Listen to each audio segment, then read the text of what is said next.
कि दोस्त तो गुजरात घूम रहे थे। आपकी छुट्टी कैसी रही? जी काफी अच्छी रही आशीष जी। न्यू ईयर में एक ब्रेक ले लिया। अच्छा पैकेज मिल रहा था तो फ्रेंड्स के साथ बना लिया फिर प्रोग्राम। कोई गुजरात में शेर देख रहा था और कोई विदेश घूम रहा था। ठीक है। आज के इंपॉर्टेंट स्टॉक्स न्यूज की तरफ बढ़ रहा हूं। यतिन आज हमारी मदद करेंगे। सबसे पहले जिस स्टॉक की हम लोगों ने चर्चा भी करी है उसको स्क्रीन पे लेकर आ रहा हूं। पॉलीकैब बहुत वोलेटिलिटी के जोन से गुजरता हुआ और कुछ updates income tax department related सामने आते हुए। पॉलीकैब की चार्ट मानस आप रेडी रखना, आऊंगा आपके पास। लेकिन यतिन, क्या अपडेट्स हैं? तो देखिए, येस्टरडे पीआईबी की वेबसाइट पे एक मुंबई बेस्ड इलेक्ट्रिकल कंपनी के यहाँ जो इनकम टैक्स के छापे हुए थे उसको रिलेटेड अपडेट था। अगर आप मीडिया रिपोर्ट्स समझ लें और बिजनेस स्टैंडर्ड के हिसाब से पॉलीकैब के लिए ये प्रेस रिलीज थी और 1,000 करोड़ रुपए का अनअकाउंटेड सेल्स और कैश इनके प्रेमाइसेस में मिला है और लगभग 20 से 25 लॉकर्स जो हैं रिलेटेड टू पॉलीकैब इसको सीज किया गया है इनकम टैक्स डिपार्टमेंट की तरफ से। ऑब्वियसली जो पीआईबी की वेबसाइट है उसके अंदर कंपनी का नाम नहीं लिखा हुआ है, लेकिन बहुत सारे मीडिया आउटलेट्स कह रहे हैं कि ये पॉलीकैब है। लेकिन पॉलीकैब ने भी इस मामले में कल देर शाम एक क्लैरिफिकेशन फिर से जो है वो बताया। कंपनी का ये कहना है कि इनकम टैक्स के सारे कंप्लायंसेस कंपनी करती है और जो रिसेंट सर्चेज हुए उनके प्रेमाइस पे उसके जो रिपरकशंस हैं और उसकी जो नोटिस हैं उसको लेके कंपनी कंप्लाई कर रही है और कोऑपरेट कर रही है इनकम टैक्स डिपार्टमेंट के साथ। कंपनी का कहना है किसी प्रकार का टैक्स इवेजन या टैक्स मिस अप्रोप्रिएशन उन्होंने नहीं किया है। हालांकि जिस हिसाब से स्टॉक में आपको 2-4 दिनों से वॉलेटिलिटी दिख रही है, क्लियरली मार्केट इसको लेके काफ़ी नाखुश है और शायद आज भी एक रिएक्शन आपको इस पर्टिकुलर कंपनी पे आता हुआ दिखाई पड़ सकता है, क्योंकि एक ऑफिशियल रिलीज आपको जो है वो पीआईबी की तरफ से आती हुई दिखाई पड़ रही है। बिल्कुल। और ये स्टॉक काफ़ी चला भी है, जैसे हमने लगातार डिस्कस किया। बिग स्टॉक्स में भी इसको लिया था हमने। मानस, चार्ट रेडी रखा होगा आपने अब तक, बताइए क्या करें पॉलीकैब में? तो देखिए यहाँ पर मेरे ख्याल से जो दिसंबर का आखिरी के 10 दिन थे वहां पर इंडिकेशन आ गया था रिवर्सल का, क्योंकि 20 डे मूविंग एवरेज के नीचे फिसला था। आरएसआई पे देखेंगे तो वहां पर आपको नेगेटिव डाइवर्जन भी उस टाइम पे दिख रहे थे। उसके बाद गिरावट बढ़ी। अब स्टॉक अपने 100 डे मूविंग एवरेज के नीचे ट्रेड कर रहा है। ध्यान रखिए, 1.5 साल में पहली बार ऐसा हो रहा है कि 20 वीक मूविंग एवरेज के नीचे स्टॉक ट्रेड कर रहा है। तो यहाँ पर गिरावट बढ़ सकती है। शायद 200 डे मूविंग एवरेज जो कि 45-75 है, वो लेवल्स पॉलीकैब में टेस्ट हो सकते हैं। लेकिन करंट लेवल्स पे नहीं। कोई बाउंस बैक देखने को मिले तब अपनी लॉन्ग पोजीशन से निकल जाइए और फ्रेश खरीदारी केवल ब्रेकआउट पे करेंगे। 50 टू 20 के ऊपर अगर जाएगा तभी यहाँ पर खरीदारी करनी है, उससे पहले खरीदारी नहीं करनी है। ट्रेंड क्लियरली नेगेटिव है और इस गिरावट पे भी खरीदारी नहीं करने की सलाह रहेगी। कल ही चर्चा में फिर से आया था ये स्टॉक और कल सुबह पैनल ने ये मेंशन करा था कि इसका टेक्सचर हो गया है वीक, ये सेल ऑन राइज वाला स्टॉक है। और आज दिक्कत भरी खबरें। हाँ, खबरें एक leading wire company related IT की रिलीज कहती है इनकम टैक्स डिपार्टमेंट की, पर शायद सब मान के ही चल रहे हैं वो पॉलीकैब रिलेटेड अपडेट्स हैं। तो ये स्टॉक आज थोड़ा सा दिक्कत में आता हुआ शायद आपको नजर आए और ब्यूटीफुली एक्सप्लेन्ड कि इसके चलते शायद कोई आरआर काबिल, कोई हैवल्स अपने रडार पर रखिएगा। सतपंत साहब, एक काम करिएगा, आप ये दोनों इसके पीयर सेट्स का चार्ट देखिएगा। ज्यादा दमखम कहां नजर आ रहा है आपको ये बताइएगा। मैं आता हूं आपके पास। इस बीच एक और interesting update Aurobindo pharma related. Money control की दरअसल जो हमारी सहयोगी एंटिटी है उसकी एक्सक्लूसिव अपडेट है। शायद एक अनलॉकिंग मोड पे जाता हो ऑरोबिंदो फार्मा और उससे रिलेटेड डिटेल्स के लिए मनी कंट्रोल से हमारे सहयोगी अश्विन मोहन जुड़ते हुए। अश्विन, हाय, गुड मॉर्निंग। रात में स्टोरी डाली थी, उठ गए सुबह टाइम पे क्या? जी नमस्कार, उठ गए हैं आपके शो के अपडेट के लिए। और अगर आप औरोबिंदो फार्मा की बात करें तो पिछले 2-3 सालों से वो प्रयत्न कर रहे हैं उनकी जो सब्सिडरी है यूजीआई फार्मा, उसके वैल्यू अनलॉकिंग एक्सरसाइज के लिए। और ये कहानी काफी दिलचस्प ट्विस्ट हमें अभी देखने को मिल रहा है, बिकॉज आखिरी साल लास्ट ईयर ये लोग प्रयत्न कर रहे थे कि इस सब्सिडरी यूजीआई फार्मा, जो कि एक इंजेक्टेबल बिजनेस की सब्सिडरी है, उसको बेच दिया जाए। प्राइवेट इक्विटी प्लेयर्स के साथ काफी एडवांस स्टेज तक बातचीत भी हुई थी, लेकिन वो डील आगे बढ़ी नहीं वैल्यूएशन मिसमैच के वजह से। अभी हमें हमारे सूत्र ये बता रहे हैं कि उन्होंने अभी प्रमोटर्स ने अभी ये डिसीजन लिया है कि अभी वो इस कंपनी का आईपीओ का अटेम्प्ट करेंगे और हमें हमारे सूत्र बता रहे हैं कि डील किक ऑफ हो चुकी है। लास्ट वीक इन्वेस्टमेंट बैंकर्स का सिलेक्शन हो चुका है। एक्सिस कैपिटल, जेफरीज, कोटक और जेपी मॉर्गन का सिंडिकेट है और कंपनी देख रही है कि 4,500 करोड़ के करीब साइज ये चाहते हैं कि आईपीओ का हो और ये आईपीओ का लॉन्च इस साल होने का इनका प्लान है। देखिए अभी अगर आप देखा जाए तो ये एक क्लासिक एमएनए सिचुएशन थी जो कन्वर्ट होकर अभी एक आईपीओ का कैंडिडेट बन चुकी है। वैल्यूएशन आर्बिट्राज तो है ही। अगर आप फार्मा मार्केट में देखें तो काफी आईपीओज रिसेंटली फार्मा सेक्टर में आ चुके हैं पिछले 6 से 8 महीनों में। मैनकाइंड फार्मा का तो बढ़िया आईपीओ था। उसके बाद Concord, Blue Jet, Innova Captab, सबके काफी हेल्दी मार्केट डेब्यू थे। तो सेक्टर में मोमेंटम भी है और मार्केट में भी तेजी है। और अगर देखा जाए तो औरोबिंदो फार्मा का जो स्टॉक है वो भी काफी तेजी पे है पिछले 6 महीने से 50% से ऊपर।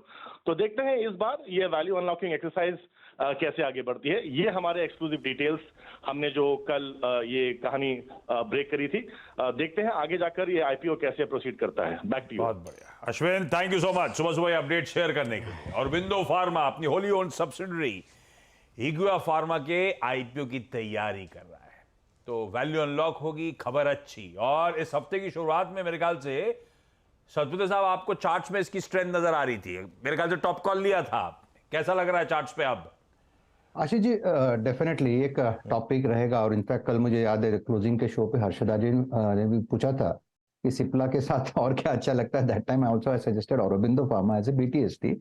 सो औरोबिंदो फार्मा देखिए स्ट्रक्चर अगर आप देखें तो 1100 पे बहुत अच्छा सपोर्ट है। मुझे लगता है अगर 1100 का लेवल टूटता है तो फिर हमें हमारा व्यू जो है उसको निगेट करना पड़ेगा, लेकिन नहीं लगता कि 1100 के नीचे आएगा। So it's a buy in Aurobindo Pharma above 1100। और जैसे जो एक टारगेट हमने रखा है 1180 से लेके 1200, ये स्विंग का पहला टारगेट होगा। तो औरोबिंदो फार्मा ये बाय साइड का ट्रेड होगा above 1100 mark. Okay, Aurobindo pharma. Sharad ji आपके रडार पर है क्या स्टॉक? हाँ जी, रडार पे तो है, बट मुझे लगता है कि अब जैसे लगभग अगले साल 65 रुपए के 60-65 रुपए के आसपास की अर्निंग एक्सपेक्टेड है। बीच टाइम पे ऑलरेडी स्टॉक ट्रेड कर रहा है, तो न्यूज बेसिस पे थोड़ी बहुत और अपसाइड। ऑप्टिमम टारगेट्स मुझे लगता है 1250-1300 जा सकता है 20 से 25 के बीच में, अगर मल्टीपल ऑसिलेट करता है तो। काफी दिन से ये कोशिश कर रहे थे, हो जाता है तो अच्छा है। बट अब ये है कि इन वैल्यूएशंस पे बहुत ज्यादा रनअवे अपसाइड आपको शायद कमी मिले इन स्टॉक्स में। कंपैरेटिवली मुझे लगता है डॉक्टर रेड्डी बेटर पोजीशनड है। 300-350 रुपए की ईपीएस पे वहां अभी भी 20 का मल्टीपल नहीं है फॉरवर्ड पे। और औरोबिंदो छोटा प्लेयर है, कॉर्पोरेट गवर्नेंस इश्यूज भी रहे हैं पास्ट में, बट न्यूज सर्टेनली पॉजिटिव है। फाइनली वो कर पा रहे हैं, तो ऑप्टिमिस्टिक टारगेट्स मुझे लगता है 1300-1350 तक आप उम्मीद कर सकते हैं इसमें आ जाए। चलिए, तो थोड़ा बहुत गुंजाइश फंडामेंटली भी और टेक्निकली तो साउंड है ही। खबरों का इंपैक्ट आज देखते हैं खुलने के बाद किस तरह का पड़ता है औरोबिंदो फार्मा में। अब अगला एक क्वार्टर अपडेट। अब क्वार्टर अपडेट्स पे उतर आते हैं। बैंक ऑफ इंडिया का क्वार्टरली अपडेट आया। बहेती साहब चार्ट रेडी रखना, आप आता हूं आपके पास। यतिन कैसा लग रहा है अपडेट? तो अपडेट बढ़िया है आशीष। अगर हम Q3 बिजनेस अपडेट की बात करें तो डिपॉजिट ग्रोथ सिक्वेंशियली अगर हम बात करें तो 1% हुई, लेकिन ग्रॉस एडवांसेस यानी जो लोन्स कंपनी ने डिसबर्स किए हैं उसके अंदर लगभग 4.25% की ग्रोथ आपको क्वार्टर ऑन क्वार्टर बेसिस पे दिखाई पड़ रही है और डबल डिजिट ग्रोथ आपको एडवांसेस में दिखाई पड़ रही है। डिपॉजिट ग्रोथ थोड़ी धीमी है, लेकिन कंपनी ने रिसेंटली एक बड़ा QIP किया था, तो लिक्विडिटी की कोई इश्यू नहीं है और इसीलिए मॉर्गन स्टैनली भी यही कह रहा है, खरीदारी की सलाह दे रहे हैं। ओवरवेट है वो, 135 रुपये का लक्ष्य है और उनको लगता है कि डिपॉजिट ग्रोथ जो सिक्वेंशियली इतनी अच्छी आई है उसके चलते वो काफ़ी बुलिश है स्टॉक पे। हालांकि जो एडवांस ग्रोथ है काफ़ी सारे PSU बैंक्स का कमज़ोर आ रहा है, लेकिन बैंक ऑफ इंडिया के लिए वो एक उलझन नहीं है क्योंकि रिसेंटली जो QIP किया था उसके कारण लिक्विडिटी कंपनी के पास अच्छी दिखाई पड़ रही है। एडवांसेस खास तौर पे हाईलाइट सीक्वेंशली भी इंप्रूव होते हुए नजर आए। डिपॉजिट स्टेबल हैं, थोड़ा से इंचअप करें, जबकि बैंक ऑफ बड़ौदा ने थोड़ी दिक्कत वाला डिपॉजिट का आंकड़ा डिलीवर करा था, कॉन्ट्रैक्ट कर गए थे डिपॉजिट्स। तो पर्सपेक्टिव में रखें तो नंबर्स डिसेंट हैं, लेकिन चार्ट्स पे कितना दमखम नजर आता है बहेती साहब? जी आशीष जी, चार्ट्स पे काफी अच्छा स्ट्रेंथ दिख रहा है और कल जो इंट्राडे रिकवरी आई थी 116.60 के करीब डे लो बनाया था और वहीं से वापस एक अच्छा बाउंस बैक दिया स्टॉक ने, वो काफी इंप्रेसिव था। स्टॉक 52 वीक हाई के काफी पास है, जो कि 122 का जो जोन है 52 वीक हाई का, हमें लग रहा है वेल प्लेस्ड है उसे ब्रेक करने के लिए। तो खरीदारी की सलाह रहेगी। जो स्टॉप लॉस मेंटेन करना है 116 का एसएल मेंटेन करें, मुझे लगता है 122 का फर्स्ट टारगेट एंड 126 के सेकंड टारगेट के लिए इसमें पोजीशन बनाई जा सकती है। अच्छा सतपुर साहब, वो देखा क्या आरआर काबेल और हैवल्स? अगर पॉलीकैप दिक्कत में आता और अगर ये पीयर सेट्स बेहतर करते हैं तो ज्यादा धमकम किस में? हैवल्स कल जाते थे खूब तेजी देके गया है। हाँ जी, और हेवल्स में देखिए आशीष जी, कल लॉन्ग बिल्टअप भी हुआ है। आरआर केबल्स में 1600 के ऊपर अगर चला जाता है तो बड़ी तेजी होगी। लगता नहीं 50 पॉइंट का जम के बाद मुझे लगता है आरआर केबल फिजल आउट हो जाएगा, लेकिन हेवल्स में थोड़ी स्ट्रेंथ ऑलरेडी बनी है। तो अकॉर्डिंग टू स्ट्रेंथ देखिए 1390 कैश में कल इसका क्लोज था। मुझे लगता है इसका जो पहला रेजिस्टेंस आएगा वो 1430 का आएगा, 1430। अगर ये लेवल निकले फिर मुझे लगता है 1460 तक की जगह बनेगी। सो अगर दो में से एक चुनना है then Havells looks better. Stop loss हमें मेंटेन करना पड़ेगा 1370 का। बहुत बढ़िया। तो चुनना है अगर तो हैवल्स ज्यादा बेहतर। हैवल्स पे मेरे ख्याल से इस हफ्ते में कविता जी ने भी रिकमेंडेशन दिया हुआ है, अगर मैं सही पढ़ रहा हूं तो मूव करना शुरू कर गया है। हैवल्स पसंद भी आ रहा है आज भी सचपुते साहब को। अच्छा सेठ साहब, इस बीच एक काम करिए, सेनको गोल्ड और द फीनिक्स मिल्स, इन दोनों के चार्ट्स एक बार रेडी करिएगा, क्योंकि दोनों के quarterly updates bank of India के साथ साथ आए। यतिन कैसे हैं दोनों के अपडेट्स, क्या कह रहे हैं ये लोग? दोनों के शानदार अपडेट्स हैं। और आशीष शुरू करते हैं फिनिक्स मिल्स के साथ। और Q3 में टोटल कंजम्पशन इनका लगभग 24% बढ़ता हुआ नजर पड़ा है, लगभग 3300 करोड़ रुपए के आसपास। रिटेल कलेक्शंस में 30% की साल दर साल बेसिस पे ग्रोथ, जो कि 700 करोड़ के आसपास आई है। और लाइक टू लाइक बेसिस पे कंजम्पशन आपको 4% बढ़ता हुआ नजर पड़ा है। तो ओवरऑल जो क्वार्टरली अपडेट है काफ़ी हेल्दी है फिनिक्स मिल्स के लिए। और रिमेंबर ये Q3 का अपडेट जो है वो फेस्टिव सीजन वाला है, तो फिनिक्स मिल्स एक स्टॉक है जो आपके रेडार पे होना चाहिए। आशीष ने सुबह अपनी टीम में भी इसके बारे में बहुत अच्छे से डिस्कस किया था। इसके अलावा सेनेको गोल्ड, ये भी एक स्टॉक है जहां आपको रेवेन्यू ग्रोथ Q3 की 24% दिखाई पड़ रही है। कंपनी ने कहा है कि 9% गोल्ड ज्वेलरी में वॉल्यूम ग्रोथ और 27% वॉल्यूम ग्रोथ आपको डायमंड ज्वेलरी में आता हुआ दिखाई पड़ रहा है। और 40% इंक्रीज इनके फुटफॉल्स में हुआ है। तो जो विजिटर्स होते हैं या जो कस्टमर्स होते हैं पोटेंशियल, वो फुटफॉल में गिने जाते हैं, जिसके कारण स्टॉक में आप इतना मोमेंटम देख रहे हैं। आईपीओ से काफ़ी अच्छे रिटर्न्स दिए हैं। तो देखते हैं क्वार्टरली रिजल्ट के बाद आज शेयर कैसे रिएक्ट करता है।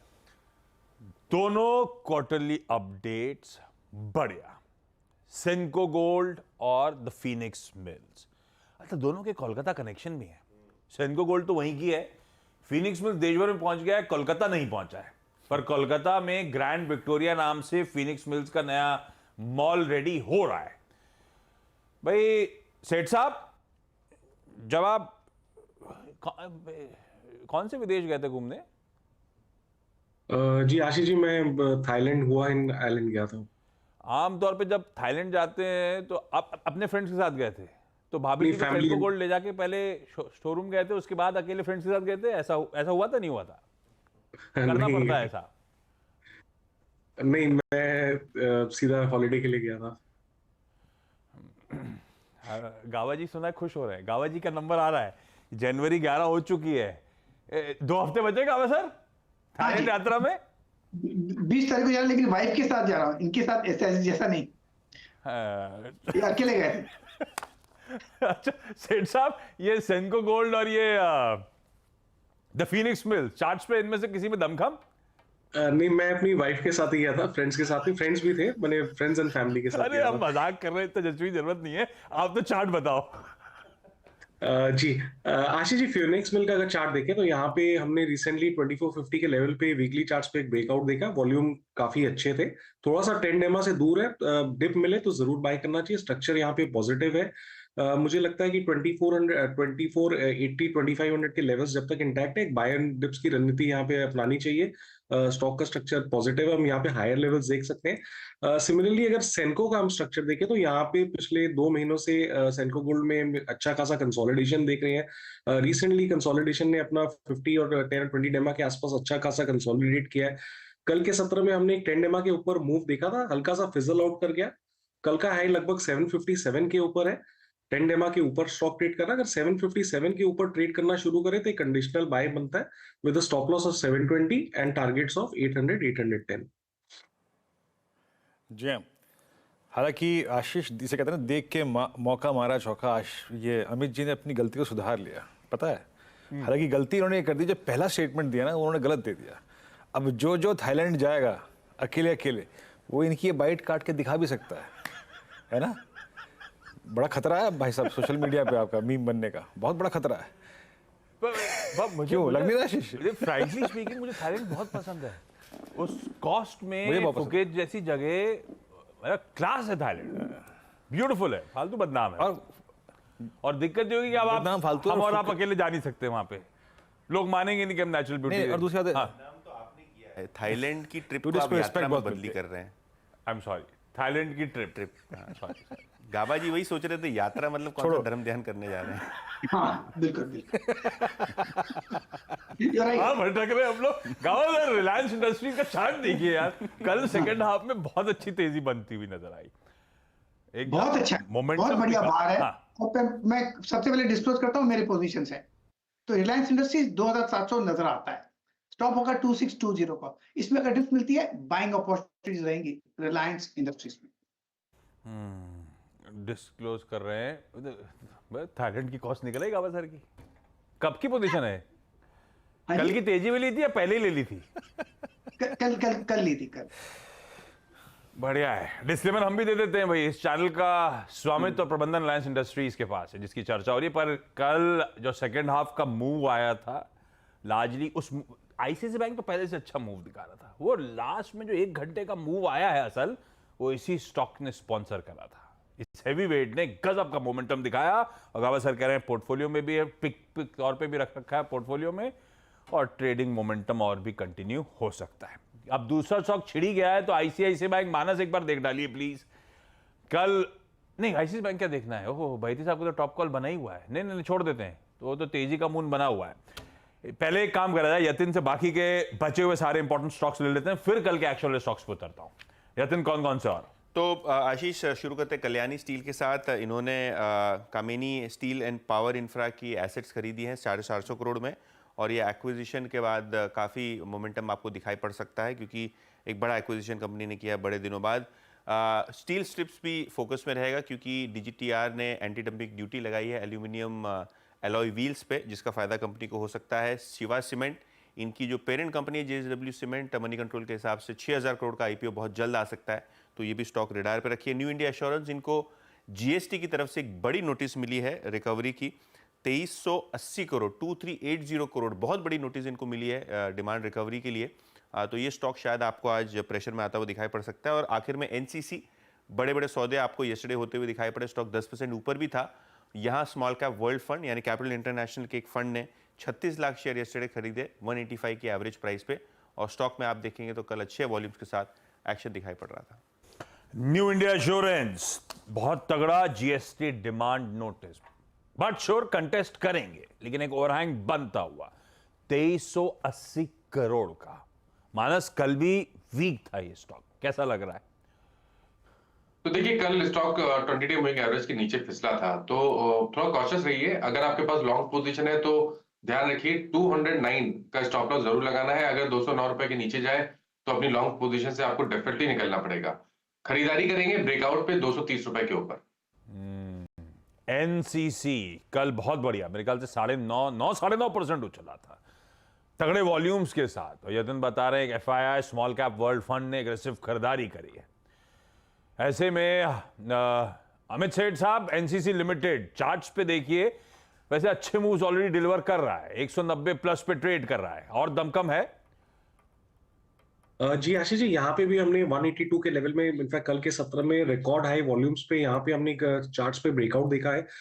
लेकिन कल के सत्र में ऑलरेडी स्टॉक 10% अप है, तो रिस्क रिवॉर्ड फेवरेबल नहीं है फ्रेश पोजीशन के लिए। कोई डिप आए तो लेना चाहिए, लेकिन अगर किसी की पोजीशन ऑलरेडी है तो बने रहे with a stop loss of 188 and targets of 200 205। Okay, रखिए इसको रडार पे। अच्छा बैती साहब, ये सीईएससी को रडार पे रखिए, रेडी रखिएगा। कल शाम निकल रात दरअसल अपडेट आता, सीएससी का स्टॉक बहुत बढ़िया रीरेट हुआ, बहुत अच्छी तेजी। लंबा चार्ट उठाइएगा साल भर का, दिखेगा आपको किस तरह का मूव बना है। इसकी सब्सिडरी नोएडा पावर कंपनी को Uttar Pradesh electricity regulatory commission से ऑर्डर मिला है। इनका दरअसल पावर परचेज एग्रीमेंट 5 साल के लिए मंजूर कर लिया गया है। पर इसी पीपीए की न्यूज़ फ्लोज के एक्सपेक्टेशंस के बीच सीएससी इस तरह से मूव कर रहा है, तो बैती साहब अभी भी दम कम है या अब हो गया, अब इसमें एंट्री करना खतरनाक होगा, आप कैसे रीड कर रहे हो? आशीष जी, पूरे ग्रुप में अच्छा बाइंग इंटरेस्ट बना हुआ है। सीएससी और उसके रिलेटेड जो भी इस ग्रुप के शेयर्स है उनमें काफी अच्छा बाइंग इंटरेस्ट बना हुआ है। हमें लग रहा है कि इन लेवल्स पे भी पोजीशन जरूर बनाई जा सकती है। जैसे आपका स्ट्रक्चर है, अगर आप सीएससी देखेंगे तो कल थोड़ा सा पॉज डे जरूर था, बट हमें लग रहा है ये एक बाइंग अपॉर्चुनिटी दे रहा है वापस। तो 133 का स्टॉप लॉस लगाकर खरीदारी की सलाह रहेगी 141 के टारगेट्स के लिए। इसके साथ साथ आशीष जी, एक सीएट भी इसी ग्रुप की कंपनी है। अगर स्पेसिफिकली इस ग्रुप में ही ट्रेड करना है तो हमें लग रहा है कि सीएट वेल प्लेस्ड है। जिस हिसाब से ऑटोमोबाइल सेक्टर में पूरा मूवमेंट है और टायर कंपनीज में अच्छा मूवमेंट देखने मिल रहा है, मुझे लग रहा है सीएट में भी पोजीशन बनाई जा सकती है। जो स्टॉप लॉस है वो 2420 का एक एसएल लगाएं और हमें लग रहा है कि इसमें 2500 और 2530 तक के टारगेट्स देखने मिल सकते हैं। हाँ, ये हो गई हर्ष गोयनका ग्रुप की, सीएससी हो गई संजीव गोयनका ग्रुप की।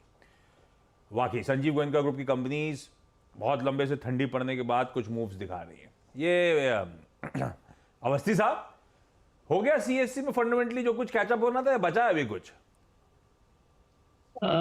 मेरे हिसाब से तो लगभग हो गया है। ऐसी छुटपुट न्यूज जो आती है उसके कंफर्मेशन में थोड़ा बहुत इंप्रूवमेंट आ सकता है। जो नए कंपनीज स्टेट इलेक्ट्रिसिटी बोर्ड वगैरह में इन्होंने अपनी स्पेस बढ़ाई है, वहां पे अगर नए स्टेट्स में जो इनकी प्रेजेंस बढ़ी है वहां पे ये टर्न अराउंड कर पाते हैं तो और ज्यादा री-रेटिंग आ सकती है। बट अभी आप 10-11% जैसी top line bottom line growth expect कर रहे हो साल दर साल, 12 रुपए के आसपास नेक्स्ट साल की ईपीएस आएगी। और ऑप्टिमिस्टिकली बहुत भी अगर मैं पकड़ूं 12-15 का 12 के आसपास का मल्टीपल तो भी 140-45 प्राइस टू बुक पे भी लगभग 1.5 के आसपास आ गया है। तो मुझे नहीं लगता कि अब यहाँ से बहुत ज्यादा अपसाइड बचती है।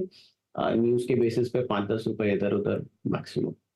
स्टॉक्स न्यूज में ये भी जानना इंपॉर्टेंट है कि आज रिजल्ट्स हैवी डे है। हालांकि नंबर्स बाजार बंद होने के बाद आने दोनों टीसीएस और इन्फोसिस के, साथ साथ वायदा में एचडीएफसी एसेट मैनेजमेंट कंपनी के नंबर्स, ये 3 इंपॉर्टेंट नंबर्स है। कैश में 5 पैसा वगैरह उस पर नहीं जा रहा, लेकिन ये दोनों दिग्गज आईटी के नंबर्स दोनों बाजार बंद होने के बाद। बहेती साहब, आई एम श्योर आपने टटोला जरूर होगा, आईटी आमतौर पर टटोलते हो।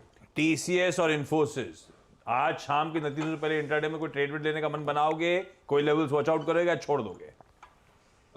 आशीष जी, दोनों से थोड़ा सा अवॉइड करने की सलाह रहेगी। हमें लग रहा है कि अगर आईटी में ही किसी को प्लेस रहना है तो HCL Tech large cap IT में सबसे वेल प्लेस्ड है, और मिड कैप आईटी में आई थिंक एलटीटीएस और बिरला सॉफ्ट, ये दोनों बहुत ज्यादा बाइंग इंटरेस्ट उनमें बरकरार है। तो एचसीएल टेक में खरीदारी की जा सकती है इन लेवल्स पे भी। और जो स्टॉप लॉस मेंटेन करना है वो 1460 का एक एसएल मेंटेन करें। हमें लग रहा है कि एचसीएल टेक में एक अच्छा मूव देखने मिल सकता है, 1520 तक का मूव देखने मिल सकता है। अगर इन्फी में किसी को ट्रेड करना है तो I think by way of option ज्यादा बेटर रहेगा, क्योंकि रिस्क रिवॉर्ड काफी फेवरेबल रहेगा इन्फी के ऑप्शंस में ट्रेड करने में। तो इन्फी का जो एट द मनी ऑप्शन है उसमें खरीदारी की सलाह रहेगी 1530 वाला, 43 रुपीज चल रहा है। जो स्टॉप लॉस इसमें मेंटेन करना है 33 का एसएल मेंटेन करे। इसमें अगर अपमूव आता है तो 60 तक के लेवल्स देखने मिल सकते हैं। ओके, अच्छा एक काम करते हैं, 2 स्टॉक्स और एड्रेस करते हैं आशीष जो बैन से बाहर आए हैं आज। मेरे ख्याल से डेल्टा कॉर्प और जीएनएफसी। मानस, अगर आप दोनों का चार्ट देख सकें, खासतौर से जीएनएफसी तो मुझे पता है आपने अच्छे से ट्रैक भी किया है, क्या भी होगा इन स्टॉक्स पर, जीएनएफसी और डेल्टा कॉर्प पर? देखिए, डेल्टा कॉर्प के अगर हम प्योर टेक्निकल्स देखें तो आई थिंक बढ़िया चार्ट्स हैं, हायर टॉप्स हायर बॉटम बन रहे हैं। लोअर लेवल पे कल 50 डे मूविंग एवरेज पे सपोर्ट लेके वहां पर बाइंग इंटरेस्ट देखने को मिला और स्टॉक 100 डे मूविंग एवरेज के आसपास क्लोज हुआ। तो यहाँ पर भी डेल्टा कॉर्प में पैटर्न पॉजिटिव है। इसके जो टेक्निकल टारगेट्स है वो 165 के आसपास आते हैं, तो रिस्क जरूर है। बट अगर आप स्टॉप लॉस 149 का लगा सकते हैं तो 165 के टारगेट के लिए आप बिल्कुल खरीदारी कर सकते हैं। जीएसएफसी की जहां तक बात है, देखिए यहाँ पर आपने जीएनएफसी पूछा रहा है मानस, जीएनएफसी जी बिल्कुल। तो जीएनएफसी की जहां तक बात है, देखिए स्टॉक ने 20 डे मूविंग एवरेज के अराउंड सपोर्ट लिया था। कल के पैटर्न पॉजिटिव है। मैं तो उम्मीद करूंगा कि शायद वापस पिछले हाईज 800 रुपए के स्टॉक टेस्ट कर सकता है। खरीदारी करने की सलाह यहाँ पर भी रहेगी। आपके स्टॉप लॉसेस 762 762 रुपए के रहेंगे।